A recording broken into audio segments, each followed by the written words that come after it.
Hi మామ, అందరికి శరణార్థులా. అందరు బాగుండాలి, అందులో నేను ఉండాలి. Good evening Kandukur. Welcome back to Kandukur.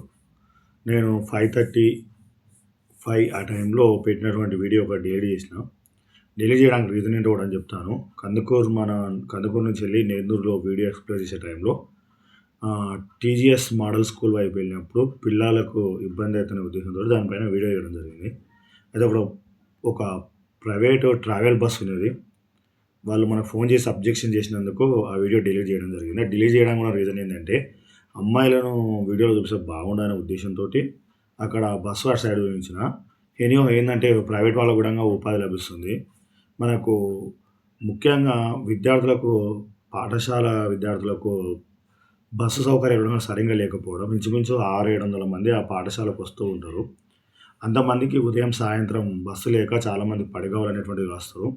ఈ విషయాన్ని చాలామందికి చేరవేయండి. బస్సులు ఉండాలి అంటే ప్రభుత్వం బస్సులు అనేటువంటి సరిగ్గా కల్పించకపోవడం, ఉన్న ఆటో చాలామంది విద్యార్థులు ఓవర్‌లోడ్ తోటి అందులో ప్రయాణించడం అనేది ప్రమాదకరంగా ఉంటుంది. ఏందంటే అది అనుత్పాదక రంగమని అంత ప్రాధాన్యత ఇవ్వకపోయి ఉండొచ్చు ప్రభుత్వం. ఎందుకంటే ఉత్పాదకత వేరు, అనుత్పాదకత వేరు. ప్రొడక్టివిటీ, అన్‌ప్రొడక్టివిటీ. దాని నుంచి ప్రభుత్వానికి అంత ఆదాయం ఉండదు కాబట్టి అంత ఆలోచించకపోవచ్చని కూడా నేను అనుకుంటున్నాను. అయితే ఇదేంటి అంటే చాలామంది మన వీడియో చూస్తుంటారు. చాలామందికి షేర్ చేయండి, రికమెండ్ చేయండి. అలా చేస్తేనన్నా కనీసం మనకు బస్ అనేటువంటిది ప్రొవైడ్ చేయడానికి అవకాశం ఉంటుంది.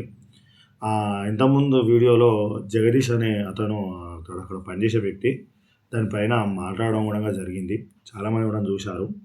ఆ వీడియో నేను అందుకోసమే డిలీట్ చేశాను. ప్రైవేట్ పర్సన్స్ కాబట్టి వాళ్ళు మనం ఫోన్ చేసి అబ్జెక్ట్ చేయడం వల్ల ఆ వీడియో అనేటువంటి తీసేయడం జరిగింది. అంతకుమించి ఏం లేదు. ఇంకా దీన్ని చూసినటువంటి వాళ్ళు చాలామందికి షేర్ చేయండి.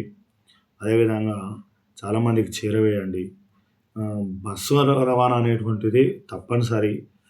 కరోనా వల్ల బస్ సదుపాయాలు అనేటువంటి చాలా వరకు లేకుండా పోయినాయి. చాలామంది తెలిసిన విషయం అది. చాలామంది ఓన్ వెహికల్ తీసుకున్నారు. ఓన్ వెహికల్‌కే ఎక్కువ ఇంపార్టెన్స్ ఇస్తారు కాబట్టి బస్సుల యొక్క ప్రాధాన్యత కూడా తగ్గిందని అనుకుంటున్నాను నేను. కానీ విద్యార్థులకు అలా ఉండదు కదా! మన తెలంగాణ రాష్ట్రం మొత్తం అలాంటి పరిస్థితుల్లో ఉన్నాయి. ఒకసారి ఆలోచన చేయండి. దీన్ని మనకు ఎంతో శ్రద్ధగా చూసినటువంటి వాళ్ళకి, మన ఫాలోవర్స్‌కి, ప్రతి ఒక్కరికి కృతజ్ఞతలు. దీన్ని మరింత మందికి షేర్ చేయండి.